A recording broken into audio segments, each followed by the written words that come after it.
Da da D. Welcome to the show, everybody. Thank you first and foremost for your patience, above all else. Full system reboot this morning. I saw T-Bro in the comments here blaming Rory. This is one time, T-Bro, we can't blame Rory. Although I do think my wife's one cat, she's got two. Marshall's kind of chill. It doesn't really bother me. He just begs to go outside. And then Rory is just all up in my business. And yeah, including pulling wires, which she has done a couple of different times, as you guys well know. But I like how you go. Here we go. Sean Gillespie, excuse me. There you go. Technical difficulties Thursday. That's funny. Yes, while I'm here, Wine Niners Wine, good morning. Sean Gillespie again, good morning. Nice to see everyone in there. Yeah, there's a lot to get into. I got to say this. I am so, not to pat myself on the back by any means, and certainly not over technical things, but just there are some people that just can't appreciate what they have. And I am going to just say that I am someone that could absolutely appreciate what we have in a Philadelphia Eagles football team that is about to wrap up their division and has won 10 games in a row, and I very much believe will win 11 games in a row. I love this. I love this a lot more than the end of last season. Okay? I'm going to bask in the greatness that is this Philadelphia Eagles team. LaShawn McCoy came out, 2 days ago and said it's the best Philadelphia Eagles team he's ever seen. Okay, that's good. I like hearing that. He's seen a team win a Super Bowl, which is pretty spectacular. And I could say about this Eagles team the same thing I'll say about the 2022 Eagles that went to the Super Bowl. They're starting 22. I would take over the starting 22 of the Philadelphia Eagles of 2017. I would certainly take that. You got to remember, the thing that made the 2017 team so great was the fact that they were so deep. That's what made them so great. The thing that makes this team so great is that they are great. Like the guys that are starting, the starters for this team, and the guys that have stepped up, the times that the Eagles have needed guys to step up, have played well also. We just highlighted yesterday Nolan Smith and what he's been able to do for this Eagles team since BG has been out. But I love what we're seeing from this Eagles team, and I don't feel at all desperate for something to talk about. So that's why when I hear this report from Jay Glazer about Brandon Graham and Big Dom going to Jalen Hurts' house, I go, hold on a second. This happened in a bye week, and we're going into Week 16, and this is just coming out. I work with a guy named Derek Gunn, and Derek Gunn is very close with Brandon Graham. I find it very difficult to believe that BG, and I haven't talked to Gunner about this, so I'm not throwing him in.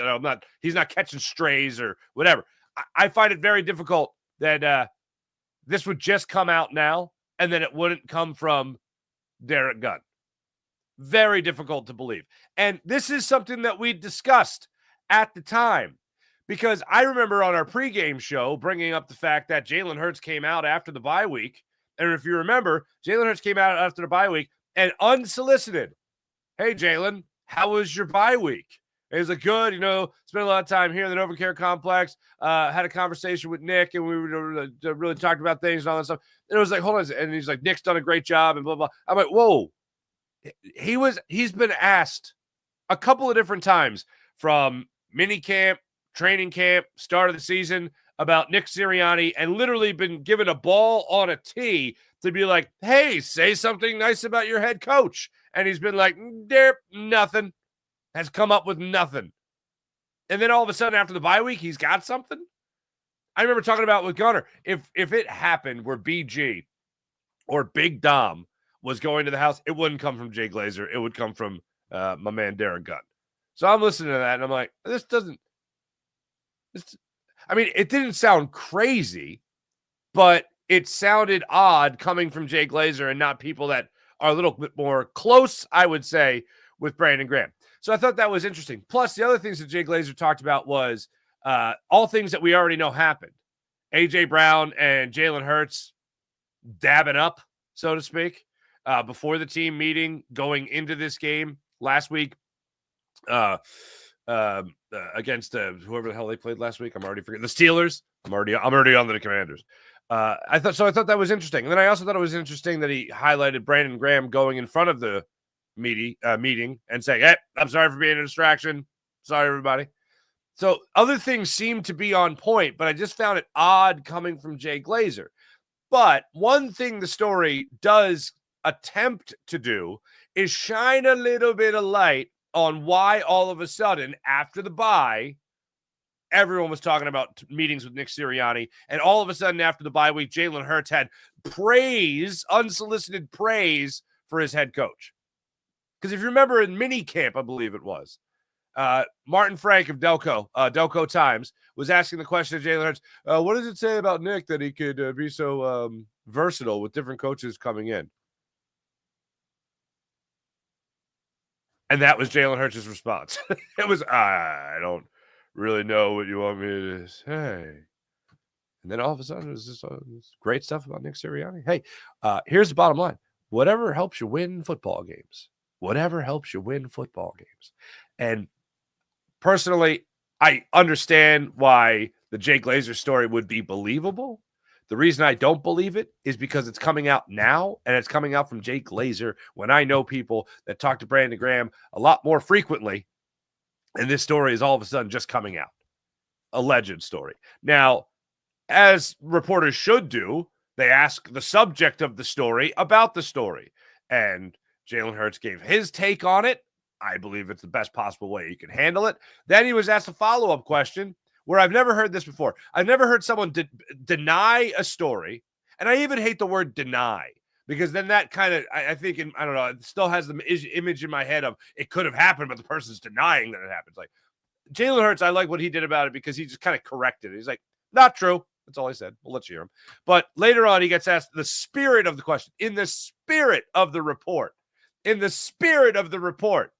do you find yourself as a better leader or making an effort to be a better leader this year than you have in years past? I thought that was an interesting way to kind of frame it, especially when going into the last offseason, there were stories out there about Jalen Hurts wanting to take more of a step forward, Jalen Hurts wanting to be more of a vocal leader, not force it, but embrace opportunities where he feels like he should speak.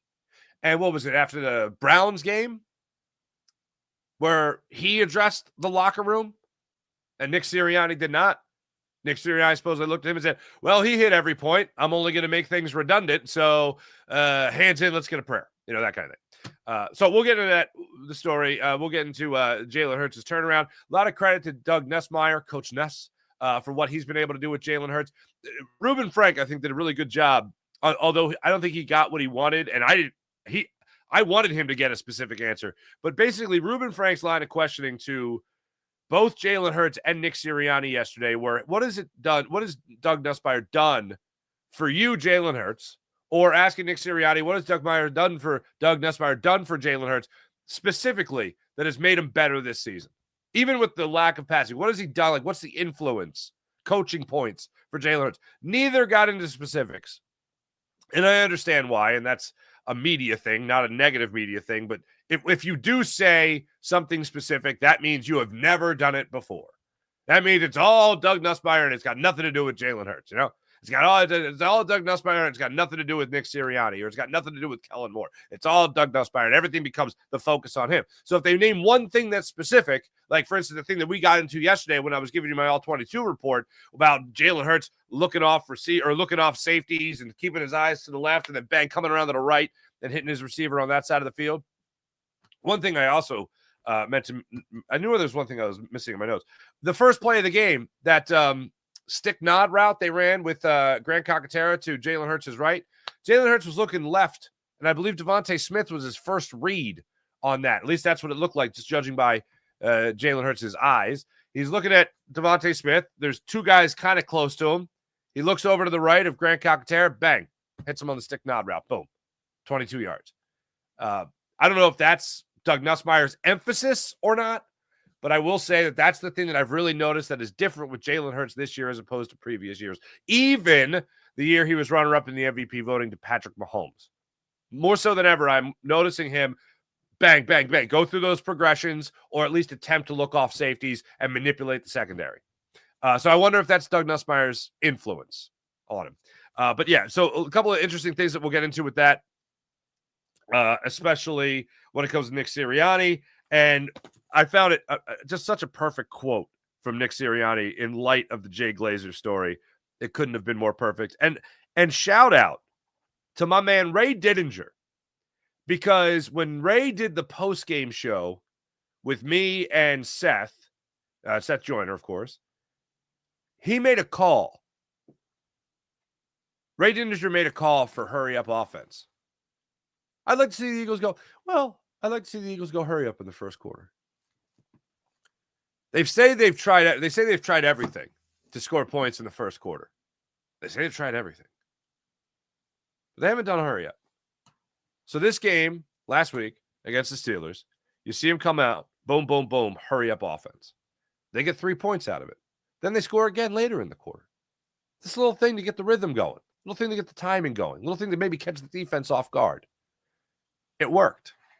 Ray and I are emailing about something, but I was like, hey, good call on that hurry up. Well, thanks, Mark. That's how I read his emails. But anyway, so we'll get into that conversation. We'll get into Hurts, Sirianni, the hurry up offense, Jay Glazer's story, and so much more on the program, of course. But welcome in. This is the Farzy Show. Make sure you hit like and subscribe on the Farzy Show YouTube channel. Make sure you hit like and subscribe on the Jacob Media YouTube channel. Make sure you hit like and subscribe on the Seth Joyner YouTube channel. And make sure you hit like and subscribe on Locked On Sports Philadelphia, where yours truly gives you your 76ers postcasts after each and every 76ers game. So let's jump right into it. First and foremost, the story.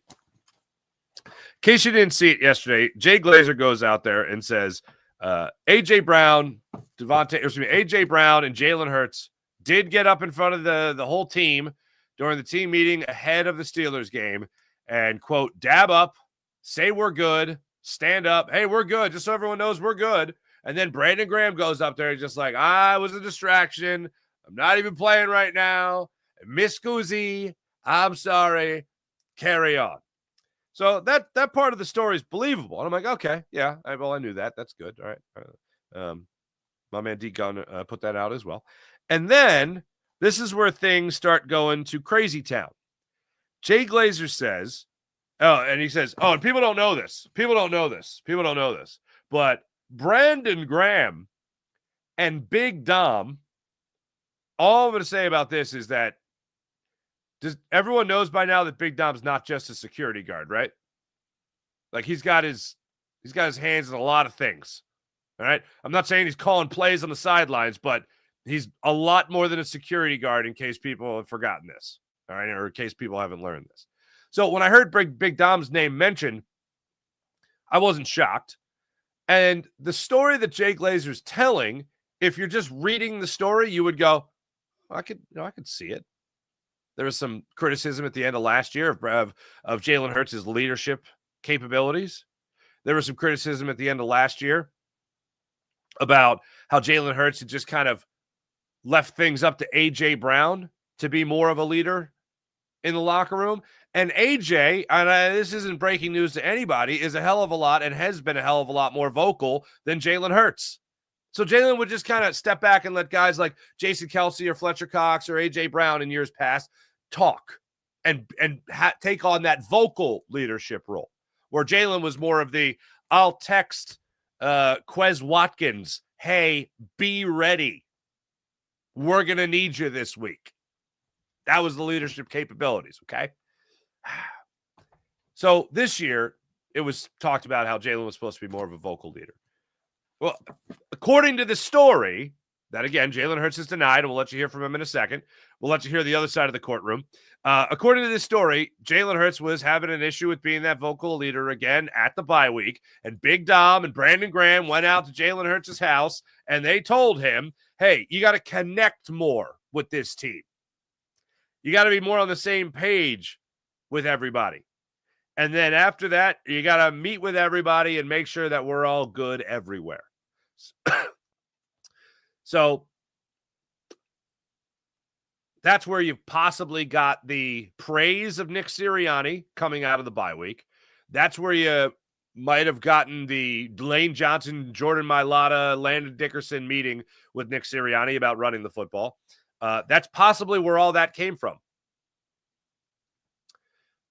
I don't know if this story is it, but I have a hard time believing that it was a drive out to your house meeting with Jalen Hurts. So without further ado, Jalen Hurts on the story and the way he was asked about it. Jalen, there was a report that Brandon Graham and Big Dom came to your house during the bye week to talk to you about, I think it was connecting with your teammates. Is that true? And just like, what was that meeting like with Brandon that he kind of reached out to you? It wasn't true. Okay. It wasn't true. So this is the first time I've ever heard this. In the spirit of the meeting, in the spirit of the story, here's Zach Berman with that was Elliott Shore Parks with the question. This is Zach Berman with the question. You said that report's not true about Brandon and Dom coming over. The spirit of it, have you found yourself different or more open with teammates this year? I've always kept the main thing, and just tried to be the best leader I can be. I've always been in that. That's what it is. I don't know where you guys are at. Let me know in the comments here. But do you believe the story or not? I believe that Jalen Hurts all of a sudden saying Nick Sirianni's great after the bye week. I believe 100% that didn't just come from Jalen Hurts being like, I should probably meet with Nick Sirianni. Like, things to me couldn't have seemed more off and then all of a sudden more right. So that is just weird to me. I don't think this story is it, but I would not be surprised at all if something along the lines of this story was true. But here's the bottom line to all of it. And I'm only addressing it because I know it's out there and I want you guys to know my take on it. But let me go back to how I opened the show. I really personally don't care. I'm only talking about this as information, but personally, I don't care. Whatever happened at the bye week, the team that came out of the bye was a lot different than the team that went into the bye. This offense has clicked. The defense is the best in the NFL. You lose after losing Jason Kelce and Fletcher Cox to retirement at the end of last season. You then lose Brandon Graham a little bit past the midway point of this season. And still, leadership's good. Still winning. Other guys stepping up. Nolan Smith, again, being one of them. Zach Bond playing off the charts. Jacoby Dean playing great. Quenyon Mitchell and Cooper DeJean are just absolutely incredible. That's the story of the season. Those are the stories of the season. For me, other stories that are the off-the-field drama or AJ being upset or guys not being friends anymore, that ain't cool. That ain't it. And whenever a negative story, and I said this even before last week's game, whenever a negative story has come up with this team, they have found a way to put us in the us against the world mentality. And I think Glazer, even in his story, what did he say? Oh, we get to fight against the world. That's something else that I agree with. That this Eagles locker room, usually it's surrounding Nick Sirianni, and it's either him talking about flower power or it's him yelling at fans, whatever it might be. The only thing they couldn't survive was just everything going wrong for him at the end of last year. But everything else, they love the us against the world mentality. Now they're, I guess, going to embrace it again. They're going to find something else. A.J. Brown just says the word passing, and then everyone takes that as, well, he clearly means Jalen Hurts sucks. And then what do? They come out and they have their best passing performance. Second best passing performance of the season. I don't see this story as having enough teeth to galvanize a locker room. I think what galvanizes a locker room here in this case is an opportunity to lock up your division and stay well within the hunt of getting the number one seed in the NFC. I think that is what is going to galvanize the locker room. This story with Jay Glazer is a fart in the wind, heavy wind. And I don't think it's going to do anything for this locker room. And Jalen Hurts seems to not really give a damn about it. And as far as the leadership, I don't know if it's just better cameras this year or better cameramen this year. I don't know. We're seeing the shots of Jalen Hurts and Devontae Smith and A.J. Brown getting their pregame prayer in. We're seeing them dancing together on the field. We're seeing them win 10 games in a row. Like, can we get back to Saquon breaking a record or something? Can we get back to adding to the franchise record 11 wins in a row? Can we get to that? Because that to me is what's amazing. The Glazer story to me is the example of just being desperate for a story.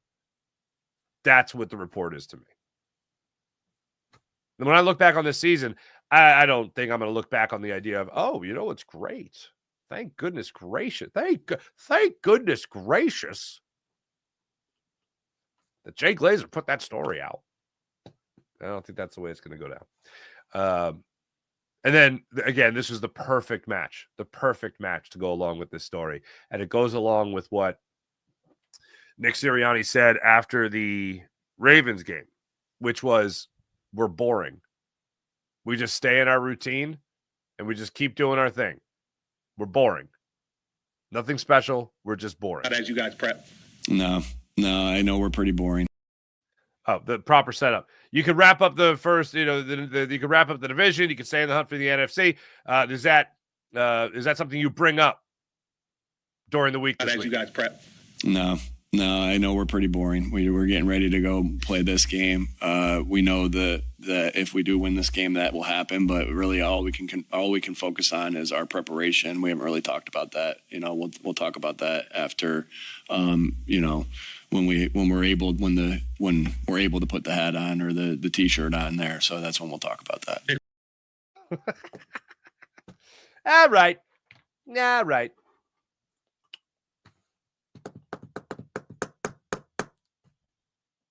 We're boring. Couldn't have come out on a better day. It really couldn't. Look, all in all, when I look at this team, I just continue to be amazed by, obviously, the success that they've been able to have. And then something was brought to my attention yesterday that I knew they were in the neighborhood of, but I didn't realize how hard it was, like how exact it was. I didn't realize that the Eagles blitz less than anybody in the NFL. Like, all the praise, and rightfully so, we've been giving the Eagles defense. They blitz less than anybody in the NFL. They are last in blitzing, the Philadelphia Eagles. Vic Fangio, I know, started out the season, and he was a little bit more aggressive than I anticipated. He was sending blitzes. I mean, I remember the Packers game that he was actually being aggressive. Going into the bye week, I felt like he was a lot more aggressive. Coming out of the bye week, maybe not so much. But guys were getting home. Guys were winning their battles. And really, the defense started to take off. So for me, I found it very odd that I knew they would be bottom tier in terms of blitz rate. But I didn't know that they blitz the least in the NFL. They have 39 sacks on the season. The Denver Broncos have the most with 49. Eagles are a top-tier team in terms of sacks this season. The fewest sacks in the league, 23, belong to the Atlanta Falcons. The Eagles, blitzing less than anybody, are still in the top 10 in sacks in the NFL.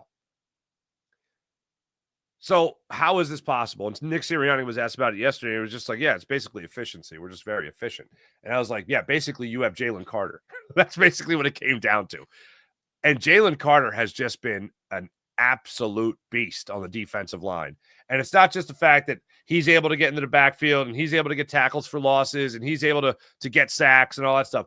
It's when you look at this entire defense, you see him taking up those double teams in the middle of the line of scrimmage. Jordan Davis getting push in the middle of the line of scrimmage, opening up things for your edge rushers like Josh Sweat or Nolan Smith, opening up things so that your linebackers can be aggressive and get into the backfield. And also, let's think about this. A quarterback is dropping back, knowing Jalen Carter is already breathing down his neck. The way I described it last week, or excuse me, the way I described it yesterday even, was you have a guy who's in control of every matchup that he has. He's in control. If he's not winning it, he's controlling it. So if he's not just pancaking or knocking the guy down and getting after the quarterback, he's controlling it. He's able to guide the guy to the left or right, whatever, and make a stop. But one of the things that he's doing on every single play is controlling it. So from that, you're seeing guys like Nakobe Dean and Zach Bond have the seasons that they're having, but you're also having a quarterback drop back, realizing Jalen Carter's getting after him, realizing he's got edge rushers that have speed, and he knows all this going into it, but this is all what's going through his head as he's trying to make his play. And, oh, yeah, you have a secondary featuring Cooper DeJean and Quenyon Mitchell, the now odds-on Rookie of the Year, Defensive Rookie of the Year favorite. That's a tough defense to go against. So if you're Vic Fangio, do you think you're really dialing up that many blitzes? Because you really don't have to. Do you really feel like you need to take one more person out of coverage to go after him when you're having this kind of success? I don't think so. It's pretty remarkable. And then that leads me to this. What's really fun is you guys have seen me use this a million times already. Ugh. I wish this next one had sound, but it's something that I'll be using on social media, and I'm going to credit Nakobe Dean. Because as great as Nakobe Dean has played, of all the great stuff he has put on film so far this season,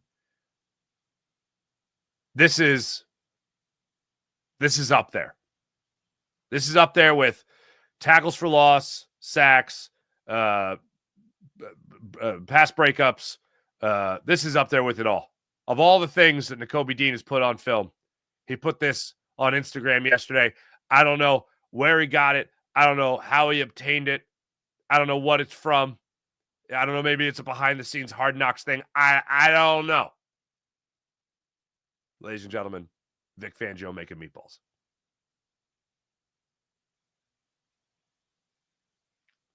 Need it again?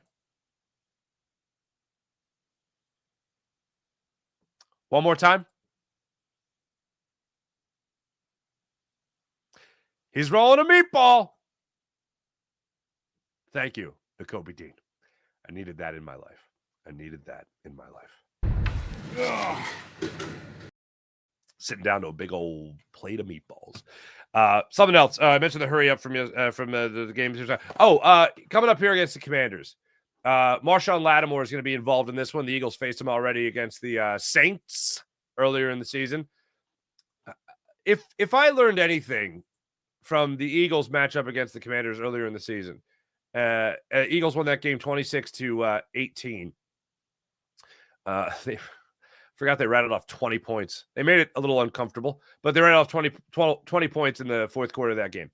The Commanders, since that game, they were in the midst of ended up being in the midst of a 3-game losing streak. And then they lost to the Steelers, they lost to the Eagles, and then they lost to the Cowboys. And then they've won back-to-back games against the hapless Saints by 1 point last week. And then they beat the Titans. They absolutely blew out the Titans after that 3-game losing streak, 42-19. And then last week against the Saints, something happened that was a little bit surprising for a couple of reasons. One, that Jaden Daniels has just played so well all season, but he was sacked 8 times last week. So going back to the idea of not blitzing a lot, this is the type of game where I don't think you're going to have to. This is the type of game where you can make sure you have as many guys back in coverage and wait for your defensive linemen to win those battles and get after Jaden Daniels. Plus, the other thing, when he can get out of the pocket, he can have a little bit of a Bryce Young factor where he is slipping tackles, evading tackles, sidestepping guys and making it look silly before he breaks off a couple of nice runs. And he's not going to go bonkers when it comes to his runs, but he's going to be elusive. So those are a couple of things I'd like to see the Eagles be able to control. He ran 11 times last week against the Saints. So keep doing that. Also, while maintaining a 118 passer rating, which is also interesting. But Eagles are going to have a nice opportunity here to lock things up, and I think they do it here against the Commanders coming up this weekend. Hey, let me tell you about the amazing people on the Game Time app. Download the Game Time app, create an account, use promo code Farzi, and get $20 off your first purchase on the Game Time app.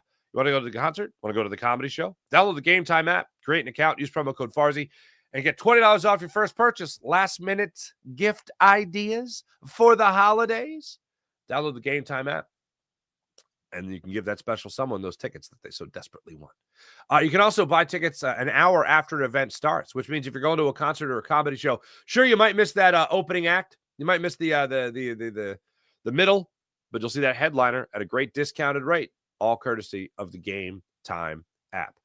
They also have last-minute ticket deals, flash ticket deals. They even have this. They have the Game Time Picks feature, which allows you to filter out all the fluff and see the best seats for the best prices on the Game Time app. They also have the all-in pricing feature, which allows you to allows you to see all the incredible tickets they have and the prices you pay before you check out. So when you go to check out, you don't have that sticker shock of, oh my goodness gracious, how do these $20 tickets become $30? No. Game Time app, you toggle the all-in pricing feature, and you see exactly what you're paying before you check out. So you take the guesswork out of buying tickets. You can even see the seat that you want to buy, its vantage point, before you buy it with the Game Time app. So once again, download the Game Time app, create an account, use promo code Farzy, and get $20 off your first purchase on the Game Time app. Terms apply. What time is it? Game time. How about PHL Sports Nation, Philadelphia Sports Nation, enhancing your Philadelphia sports fan experience across all social media and blogs? That's phlsportsnation.com. Let's get into the chat check and see how your wonderful people are doing on this fine Thursday morning. Joe Schmo, Jalen is mediocre with an amazing supporting cast. Mark, would Foles have better numbers? No, Foles would not have better numbers. Foles wouldn't win 10 out of 12 games every year for 3 years. Foles wouldn't have led the team to a Super Bowl. I love Nick Foles as much as the next guy. And he's on my top 10 all-time Eagles because he actually won a Super Bowl as a quarterback. Everybody else tried really hard to do it. He did it. And he did it against Tom freaking Brady. But here's where it comes down to me. Foles had these little shots of lightning. I always, if you're a hockey fan at all, I always compare Nick Foles with Brian Boucher. Like Brian Boucher would have these incredible stretches. And I remember when Brian Boucher got hurt in the playoffs leading up to the Stanley Cup appearance in 2010, I was like, yeah, the clock was probably about to, not that I was rooting for him to get injured by any means, but I'm like, the clock is probably about to hit midnight on him. Foles has had 2 stints of success, only in Philadelphia, actually played well as a backup briefly through 2 games in Kansas City. But no, Foles would not be better in this offense. This is not a flash in the pan. Somebody hit me up the other day and said, oh, this is fool's gold with Jalen Hurts. Really? Fool's gold over 3 years? Fool's gold. Playoffs every year, a Super Bowl appearance, a runner-up in the MVP voting, and up until the epic collapse of last year, he was the odds-on favorite to be the MVP. This isn't a flash in the pan. This is not difficult. It is so much fun for people that are just talking about Nick Foles as if he's or Nick Foles. Now, people that are talking about Jalen Hurts as if he's nothing. Those are the people right now that are begging for a story. Jalen Hurts is a very good quarterback. He's been a very good quarterback this year. He's been extremely efficient. And people want to talk about, maybe the rushing touchdown shouldn't count. People add up the total touchdowns for Jalen Hurts. I'm sorry, is he scoring touchdowns? Is that not the goal on every drive? Well, except for maybe a 10-minute and 30-second drive that he have against the Steelers. The goal of that drive is just to kill the clock and the game and get that dub. The man wins. And it's been happening at a pretty incredible rate over the last 3 years. That's not a flash in the pan. That's not fool's gold. That's not, well, how would another quarterback? Put it this way. To go to your first part of your point, Joe. Mediocre with an amazing supporting cast. He absolutely has an amazing supporting cast. And if he had Miles Sanders, if he had DeAndre Swift and not Saquon Barkley, you could bet your ass that his passing numbers would be through the roof. But it's not needed.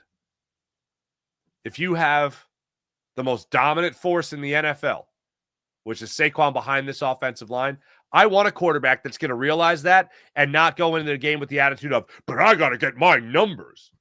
No, he goes into a game with, I want to win. Like, Jalen's pretty boring, to use Nick Sirianni's words. Jalen's pretty boring. Main thing, the main thing. Since when did losing not become, or since when did winning not become the main thing? Winning is fun. Do whatever it takes to win. I love this football team. Most people talking to a microphone wouldn't admit this to you. I want the team to be boring. I want the team.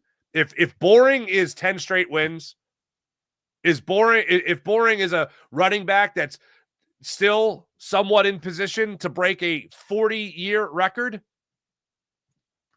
if boring is being in the hunt for the number 1 seed in the NFC, if boring is a first-round bye week, then bore me to tears. Because you know what's not boring? Parades. You know what's not boring for me? Seeing an entire city celebrate. That's not boring to me. That's absolutely what I love. And when the Phillies won the World Series, I was only in the business at that point like 5 years, but I've been a Philadelphia sports fan my whole life. And I was like, oh, this is why we're fans. And then at the same note, I was like, oh, that's why I wanted to be in this business. Because I'd only heard stories of like the Flyers parades and the Sixers parade, and the Phillies parade in 1980. Like, I'd only heard stories about it. And everyone who told me a story about it undersold it drastically, much to my delight. It was that much better. When the Eagles won in 2018, 2017, 2018, I was in the Art Museum steps looking around being like, what other thing would get the city together like this where everyone's just loving each other?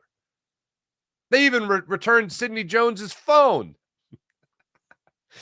I could do without the punching police horses, but whatever. What else could do it? That's what I root for. So if you're looking at Jalen Hurts and just being like, oh, he's mediocre, I don't know. He's not. That's what? Does he have a great supporting cast? Yeah.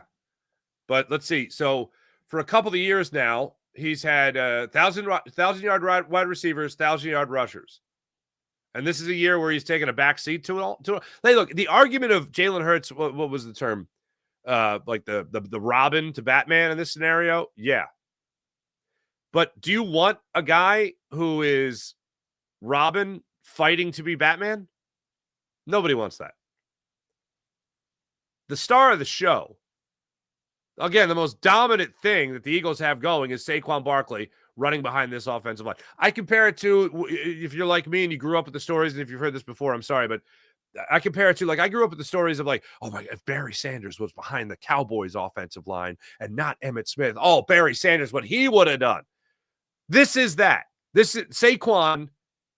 Could you imagine? It's not Saquon in New York. Oh, if he could get out of New York, imagine if he got behind a good offensive line. How about a great offensive line? How about the best offensive line? No, he'd be in earshot, if you want to call it that, of breaking the record. And you know what? Now that I'm talking about it again, where is he at right now in terms of projection?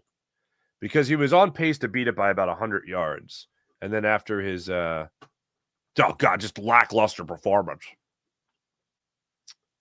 Yeah, he's still on pace to beat it. Was it 25?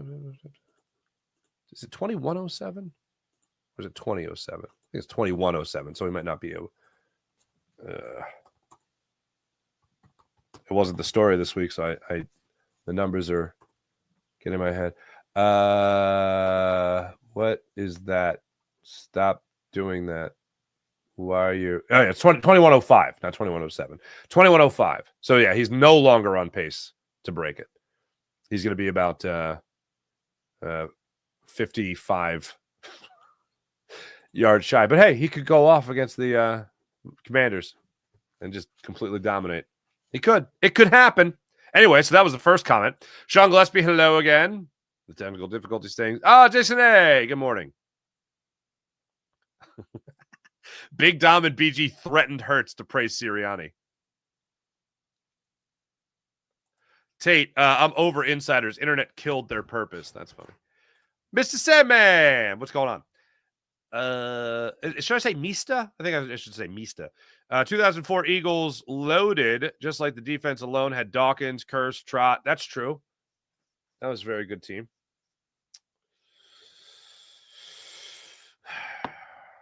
Not gonna, yeah, absolutely. I'd say that compares.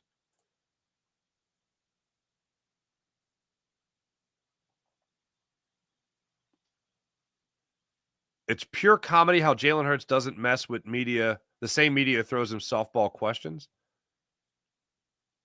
Story of the season, Howie Roseman, executive of the year, the decade, the century. Why Niners wine? Yeah, it can be said. Jay Glazer doesn't make things up. I'm not saying he just made it up. I'm not. I don't think I've ever accused anyone of just making it up. Somebody told him something. I don't think the source is accurate. Put it that way. The Meatball Fangio video, too damn funny. I think we need it again. Do we need it again? Let's get it again.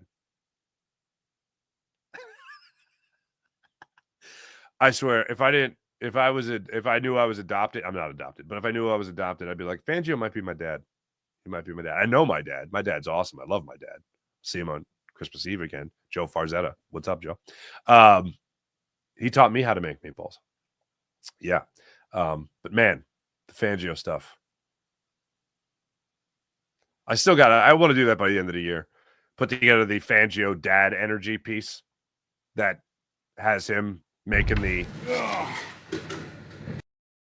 sound as well as questions like, hey, can we turn down the noise? What do they say at training camp? Can we do something about the noise? Oh, gee, oh, God, guys, one at a time. And there was one more that he had. Oh, why were there 2 Monday night games? That's one of my favorite ones. I was like, my dad literally asked me that question. Anyway, back to the comments. Oh, wow. How did I skip down all the way down there?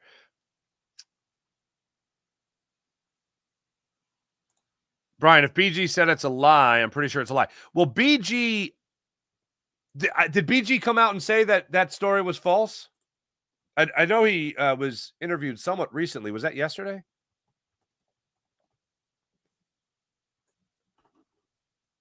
I know, obviously, Jalen Hurts. I played it for you. Oh, he did. That's right. He did come out and say that. He lies, laugh out loud. Thank you. Yes. He commented on the story on Instagram, and he said it was lies. J-Rock. Love it. Good morning. This is a win against the Commanders. Hell yeah, J-Rock. Crawley, Jay Glazer is one of the few insiders who don't cap for teams. I'm still trying to figure out what the word cap means, so I'll get back to you on that.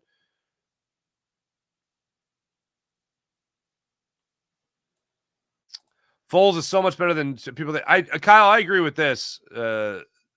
Zerpolo. Foles is so much better than people think. Would have been 2 Super Bowls if it wasn't for Alshon. At least an NFC Championship game. If that ball doesn't go through the hands of Alshon Jeffrey. Hey, and a great season for the Eagles. Let's talk about the most depressing things for the Eagles. Hey, why didn't T.O. and Donovan work out, you know?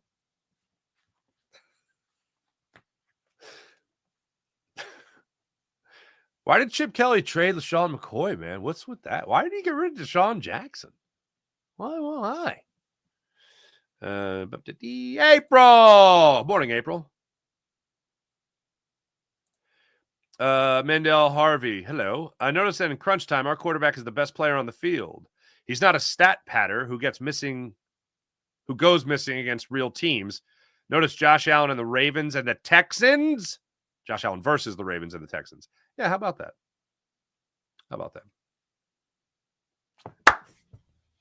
Okay, no, this was funny. The conversation about the shoes is funny. We definitely need a Fangio montage at the end of the year. We absolutely do. Instagram, Graham, lies. Yes, that's true. Who cares about this so-called story? Well, it's just out there, and it's another dramatic piece surrounding the Eagles and I think this one is hogwash and poppycock. Hey, look, I'm the guy that said at the end of the Browns game when Nick Sirianni was yelling at everybody, I was like, this is going to be a flower power speech. This is going to be flower power. This is going to be flower power all over again when everyone's saying Nick Sirianni sucks and the team's going to rally around him and they're going to go on a nice run. I didn't know it'd be a franchise record 10 straight wins, but I knew they'd play better. Plus, I knew in the beginning of the season, the first 4 games, the Eagles were playing underneath their bar. They were playing below their, not to use his word, below their own standard. They were playing below their own standard.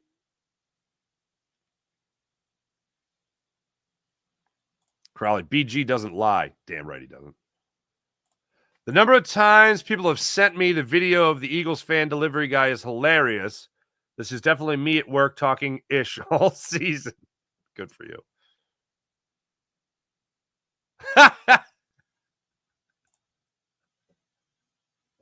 Lazy Mary. Excuse me. T-Bro, the name of the song you're looking for is Lazy Mary. C'è la luna mezzo mare. Mamma mia, marinare. Here be to go daddy, mamma mia, bendaci do. That's the name. That's the song that you're looking for there behind the that's what you're looking for. That's what you're looking for. Ugh. For the people on the podcast, I apologize. I played a video of Vic Fangio rolling a meatball. I don't know. Maybe 10 times already on the show. Let's go for 11.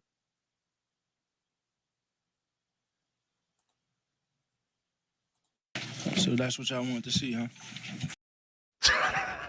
Sorry, excuse me. I couldn't help myself. Let's get to the morning. Thanks everybody in the chat. You guys are wonderful as per usual. Let's get to the morning rush. Do I get everybody in the chat? I got everybody in the chat. Let's get to the morning rush brought by Sky Motorcars, SkyMotorcars.com. Oh, come on, Flyers. Lost last night to the Detroit Red Wings. Not a great one for the Flyers. 14-14-4 now on the season after a 6-4 loss to Detroit. Patrick Kane had the deciding goal in the third period. Goal scorers for your Flyers. Noah Cates came in there. Travis Konechny. Owen Tippett netted one, and Sam Murassan was a net for the Flyers last night in their 6-4 loss. They'll be back in action come tonight against the Sacramento Kings. Against the LA Kings. That'll be in South Philly, 7:30 face-off tonight against the Kings. And your Philadelphia 10-9-8 76ers will be back in action tomorrow night at 7 o'clock against the Hornets, going for the season sweep. 4 games against the Charlotte Hornets. So that's the way that works out. I caught a little bit of the interviews yesterday. KJ Martin said something that was interesting, and you could say it's KJ Martin, whatever. It's not Paul George, what have you. For me, myself, and I look at this. KJ Martin said that they were playing too tense in the start of the season. And they seem to be relaxed now. I'm not going to ignore the fact that they're playing the Hornets, okay? That's not lost on me. They're playing a pretty bad basketball team as well. But as a team that has struggled all year with any form of consistency when it comes to, first off, who's available on the roster, and then when it comes to who's playing well on the roster, when both those things are inconsistent, that's how you get an 8-win start to the season. But they still have to figure each other out. So when you're beating teams like this, these can be like get-right games like we talked about for the Eagles. Seth Joyner used the phrase earlier in the season, baby steps for the Eagles. Hopefully these are the baby steps for the Sixers to at least stack some wins before you have a nice big fat second half push and make the playoffs, which the Sixers will do, as I've been saying all season long. Thanks for watching. Thanks for listening. My name is Mark Farzetta. This is the Farzy Show presented by MyBookie, mybookie.ag. Have